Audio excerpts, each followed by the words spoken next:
up to the handing over of administration, the issue of agreement, employment in the last days, it didn't sit well with the then party that had won government then.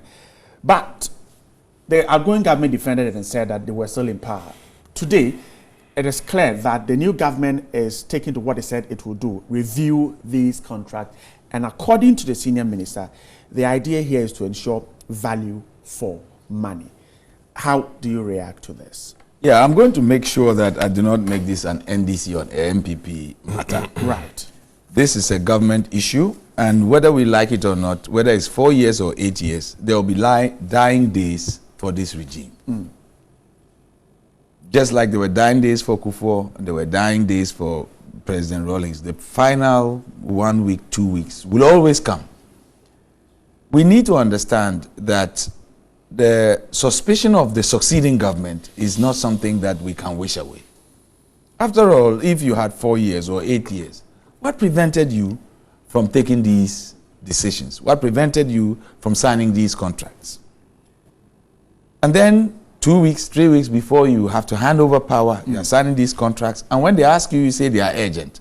If these things were urgent, why were they kept waiting?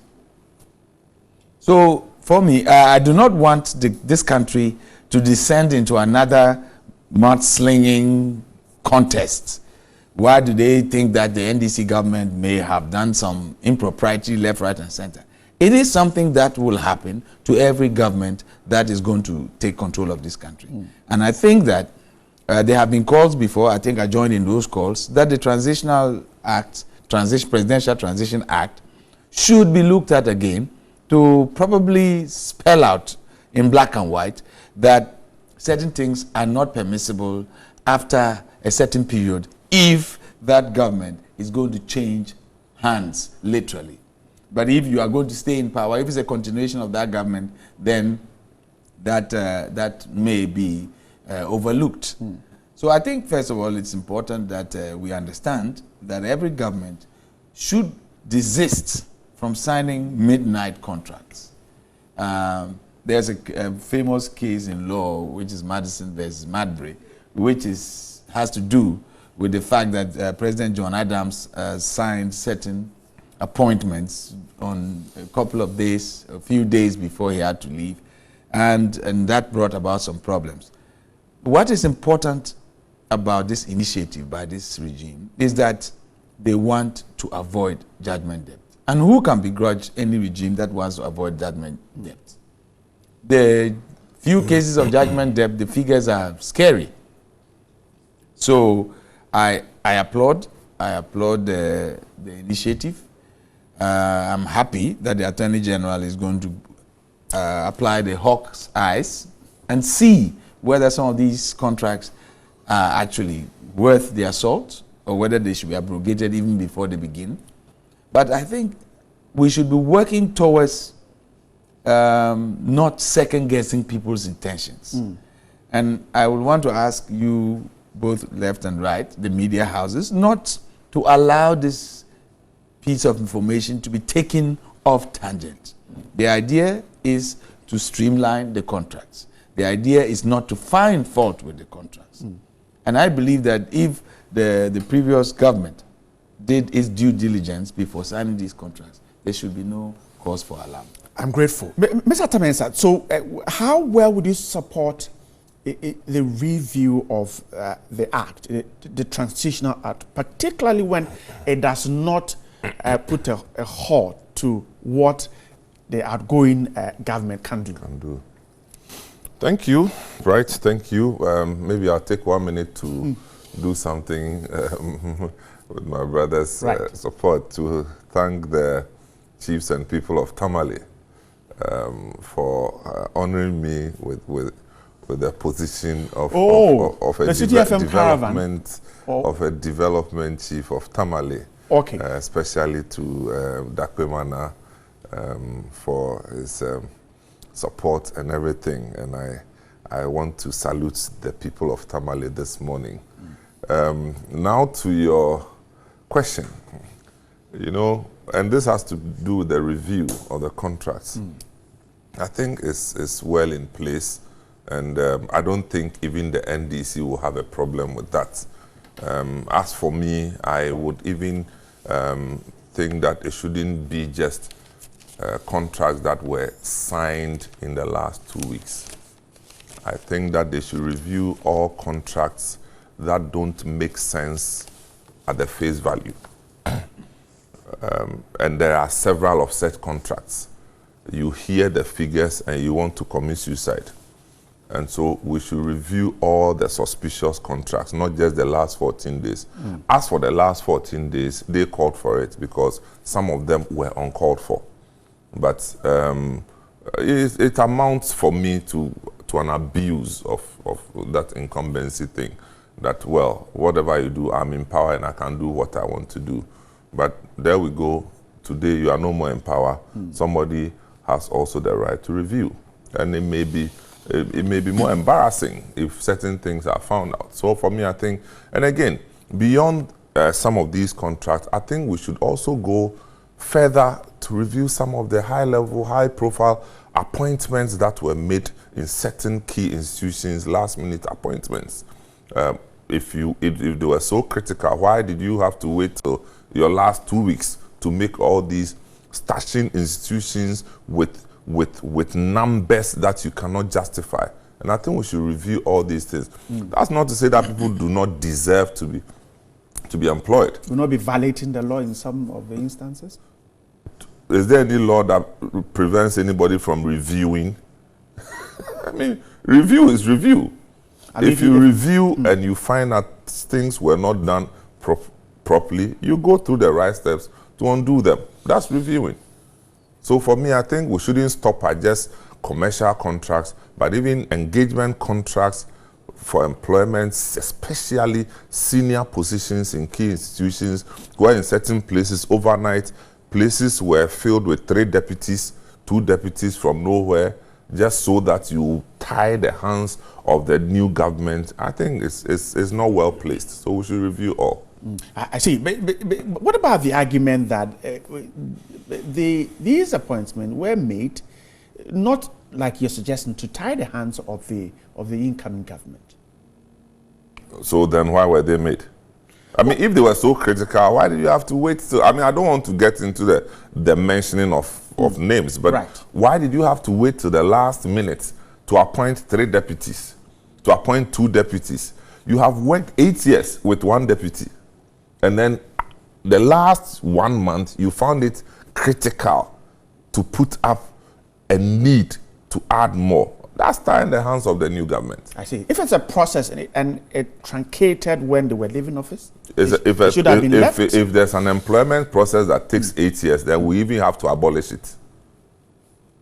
If it's a process to employ somebody for a critical position, but it takes 8 years, then what's the point? So we need to review. Review is review.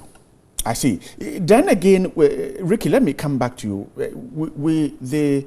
The office of the Administrator General, we're told, is also key to dealing with this.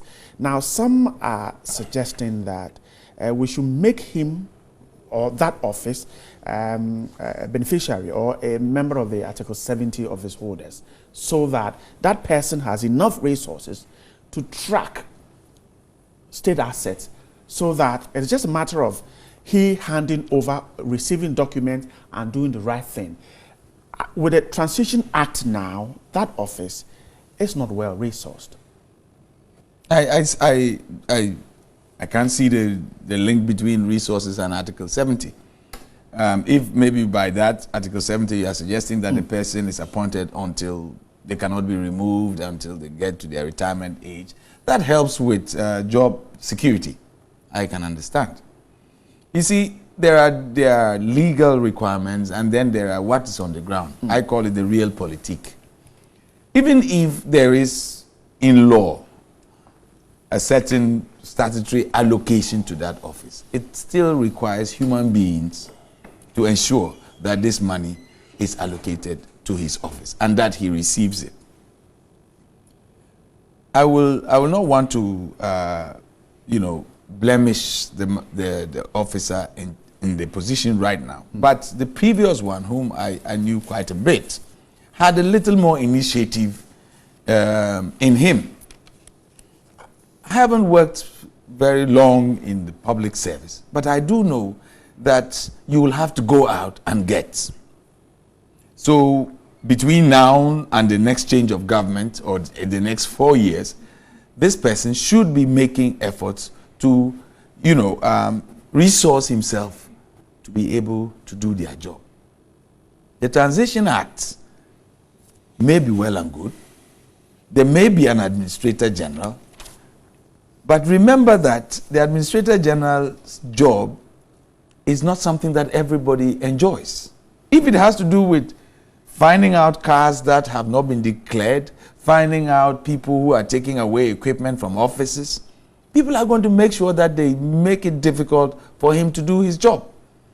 In this 21st century, I'm wondering why we do not have a proper inventory system. Sincerely speaking, I don't know why people are even calling for him to do a site inspection. If in Upper East region, there are 72 cars that belong to the state. I'm just giving an example. Why shouldn't it be possible for this man to make a quick dash and require them to bring, if he wants to see the cars physically, bring them and park them at St. John's Park or Ramsay Park, as it is now called? Why is there no way? Because these cars have been bought, insurance is bought hopefully every year, roadworthiness is renewed every year. There should be a constant monitoring of the presence of these vehicles or not. So I keep on saying that Ghana may not be suffering from the lack of legislation. It is the lack of commitment or the deliberate sabotage of these legislations when they seem to be acting against our interests. That for me is the issue. Whether we make them the holder Article 70 or 71 is only to just make that person, less susceptible to manipulation by government. But again, when my brother was talking about these appointments and these recruitments, please, let's be very, very clear.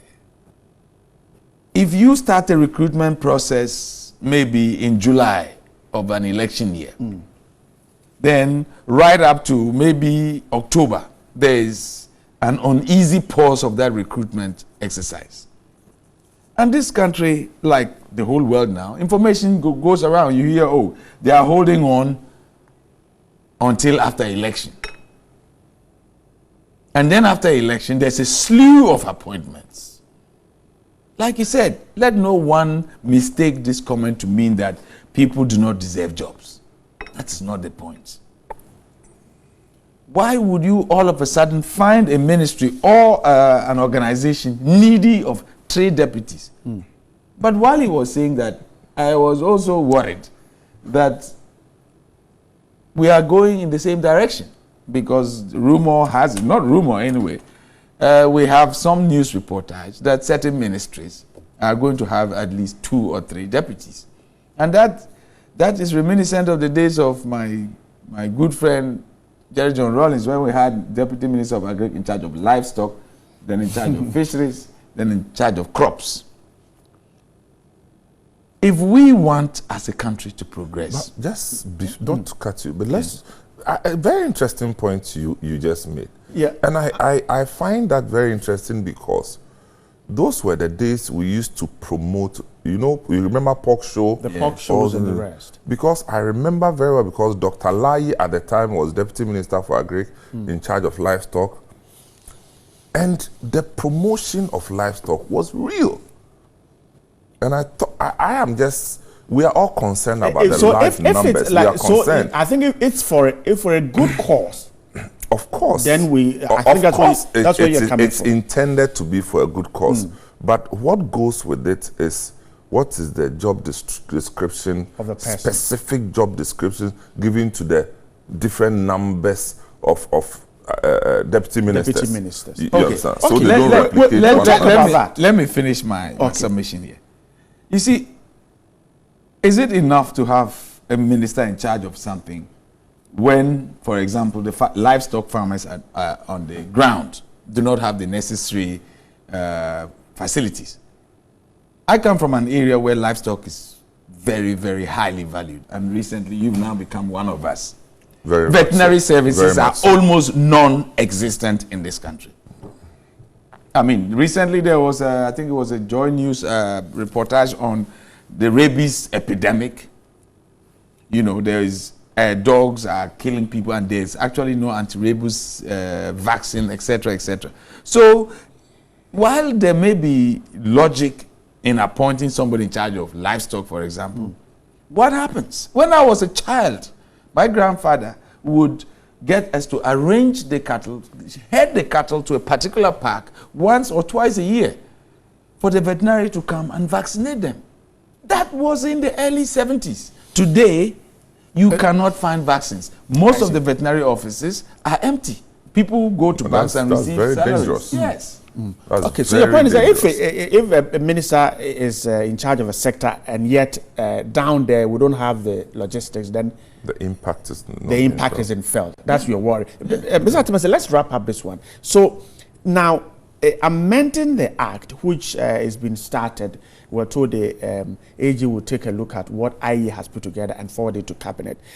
Is that enough to deal with this problem of outgoing government taking certain decisions, or perhaps the goodwill and then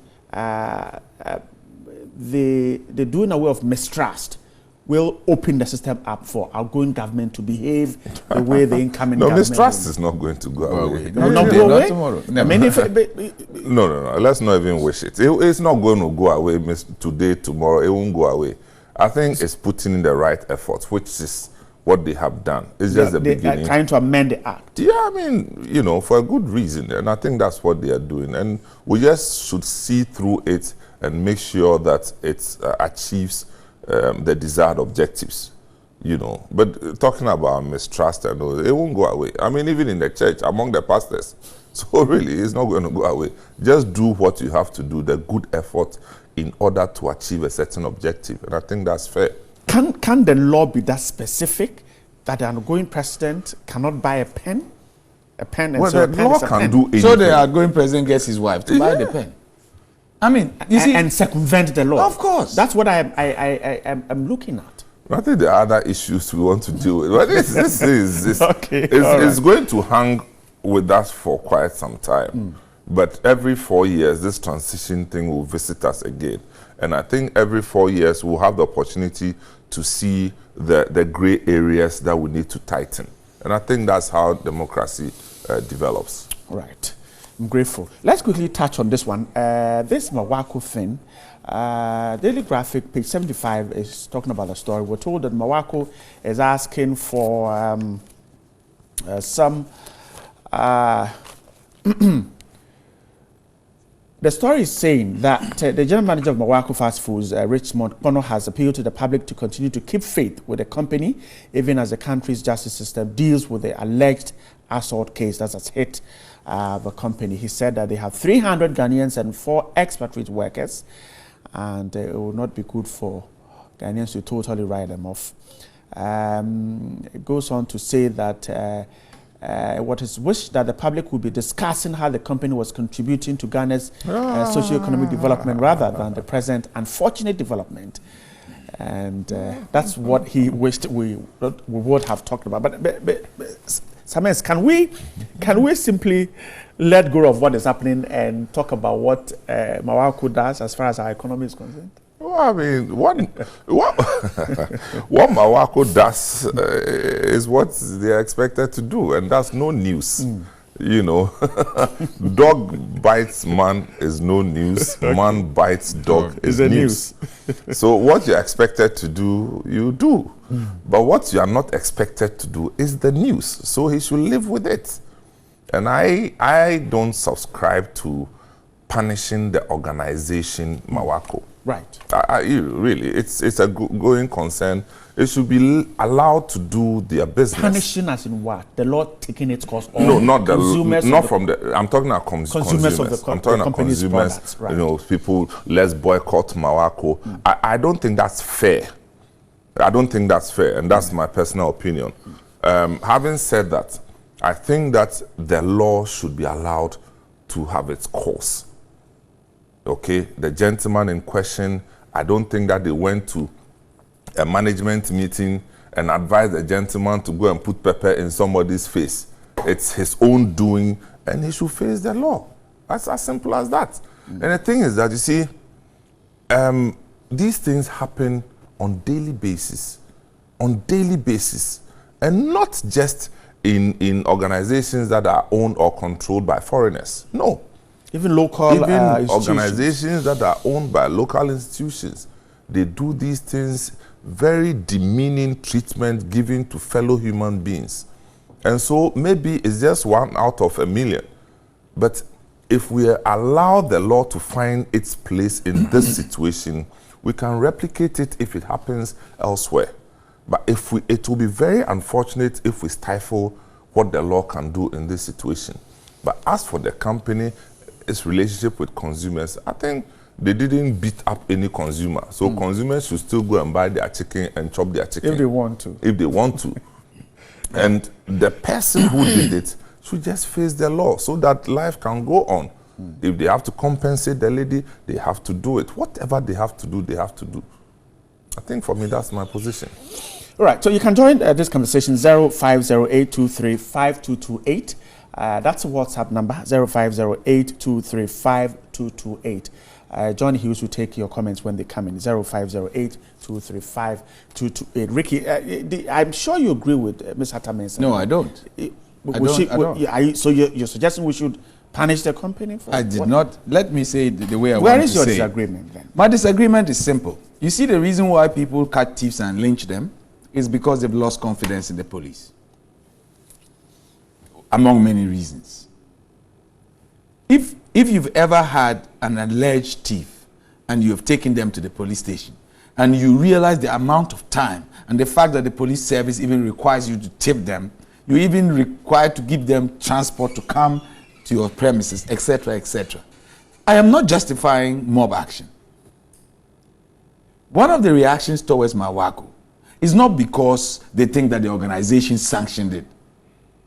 But if you are sitting, let me use this, you're sitting. If you are somewhere quietly and you want to show solidarity with Evelyn, you want to show your disgust at what that gentleman, who incidentally just happens to be a staff of Maaku, did, what are the facilities available to you? You take away your custom. That is the only thing that is left in the hands of the customer. Yes, it is true that these things happen even in indigenous companies. But fine, if you decide to be disrespectful to me, you are my brother to a certain extent. But for me to sit in my country, for somebody to come from somewhere, and then to treat me as a second-rate human being, that is, I cannot suffer that. So secondly, okay, Ricky, hold on. No, you made an error.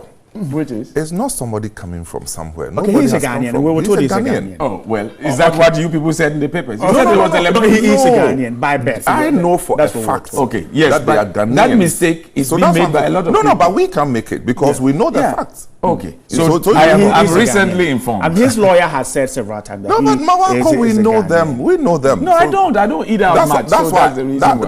No. I haven't even entered the shop before. I'm just saying that. Was that your worry because it was a foreigner? We should boycott. Oh, that should be worrying. Yes, if indeed it is a foreigner. That was my worry. That was my worry.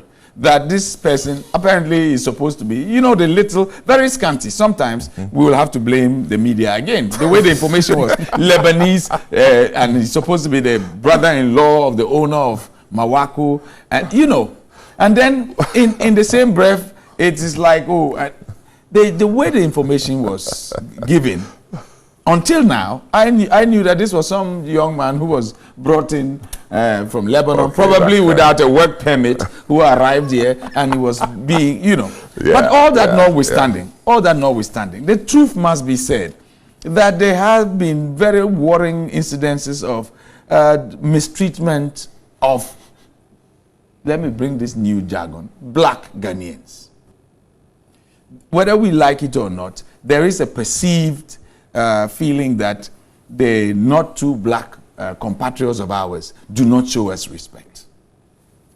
But now that I've been recently informed about this, I am still saying that that even makes the situation more serious. This is a Ghanaian. The company is Ghanaian. We have left the matter. That's why those who went there and wanted to, quote unquote, burn it down, that was lawlessness. If they had attempted it, they should have faced the full rigors of the law. But I will not campaign for the boycott, but I will not condemn the boycott. It's about time people exercise their civic rights. The other time people were calling for the boycott of game because there was xenophobia in South Africa. But was it game? 300 Ghanaians are working there. That's a lame. If we boycott, it throws these persons back into the unemployment bracket. Nothing good is found easy. When Nkrumah and Co were fighting for independence, people lost their lives. If we have to do that to establish respect for the average Ghanaian, let's go ahead and do it. Those people can find alternative jobs.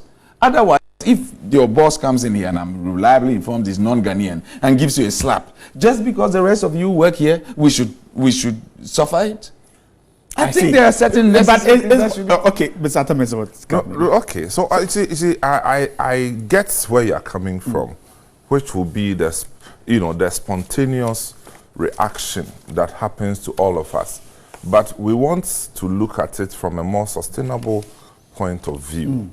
So let's look at this way. So you have a mob rush into Maaku.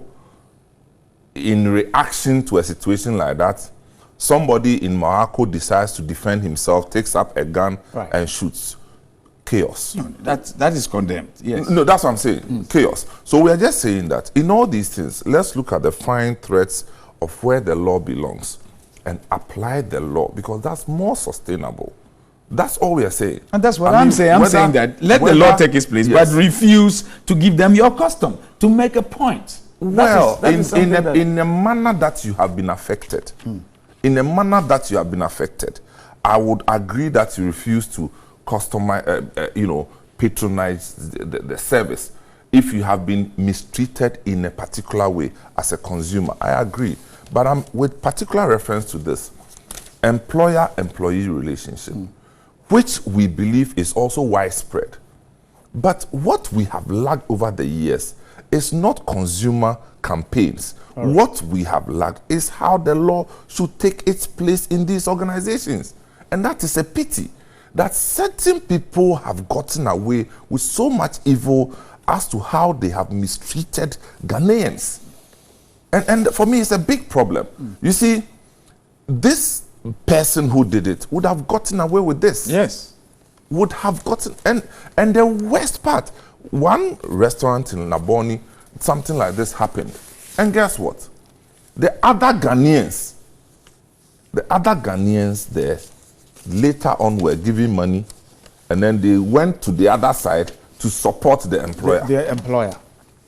So you find these things, but if we have a law that is working, we've solved part of the problem. For me, I'll advocate that we fine-tune the laws and let it work. Let it work. But in the meantime, we will exercise our choice to not give them the custom. And let me just quickly add, there are people abroad who are saying that if the cocoa that is produced in Ivory Coast and Ghana, there are child slaves, people should boycott the chocolate outside. How have they been affected directly? It is to make a point. Yeah, but not legislated. Okay. It's never been legislated anywhere. Let's spend some 5 minutes. It's a campaign. Yes. That's where I'm. So has it stopped it? It hasn't. It hasn't. But we too will boycott. If a law stops it, then it will stop. Okay. All right.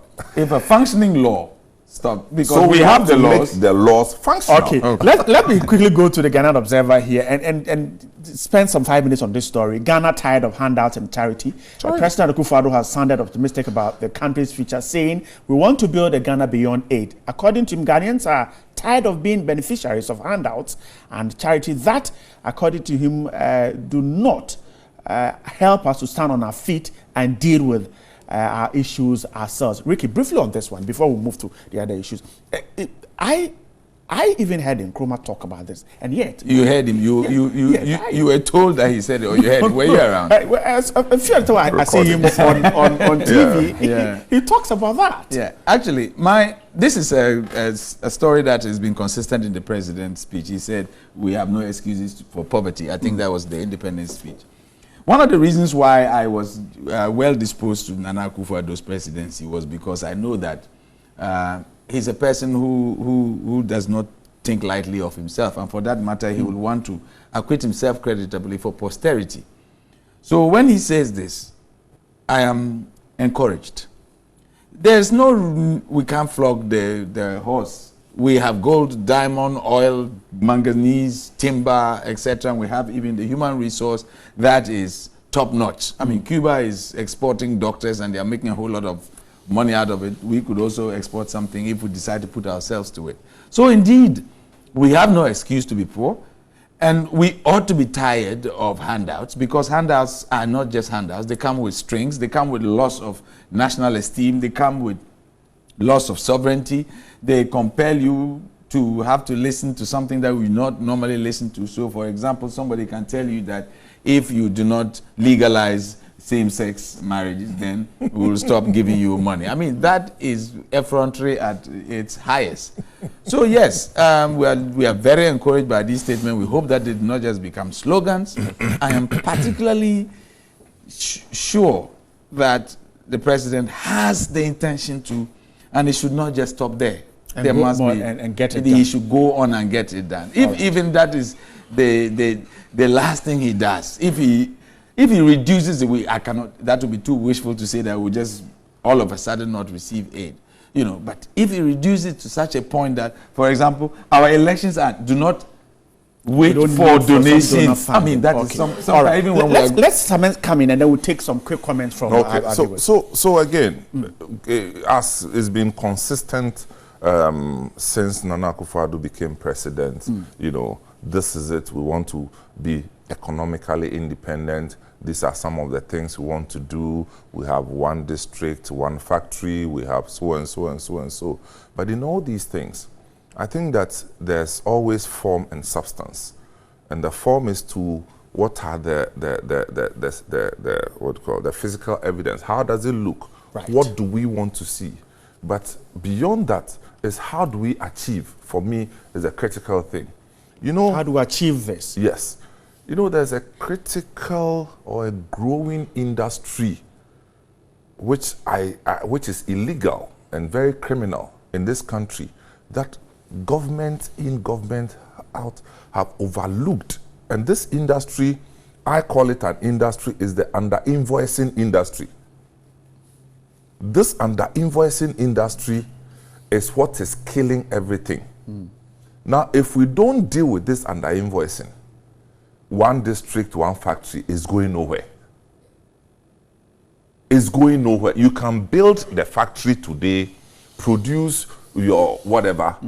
Somebody will go and bring product from China and invoice at our port. They won't pay the correct taxes. They will kick you out of business.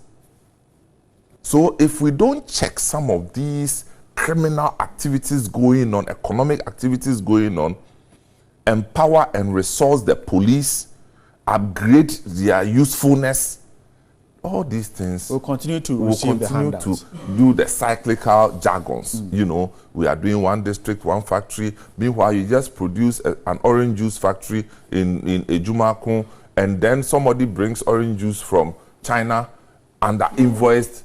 You know, I mean, look, the kind of under invoicing that is going on in this country. Right. If you see even a quarter of it, you will marvel. I see. I'm telling you. All right. Let's go to Johnny for some comments and then we'll continue our conversation. Johnny, good morning once again. Good morning. Under invoicing, interesting conversation. Well, we're following the discussion live and clear in Tamale, someone says. And can we stop sending the messages now so we can actually have, so here we go. All right.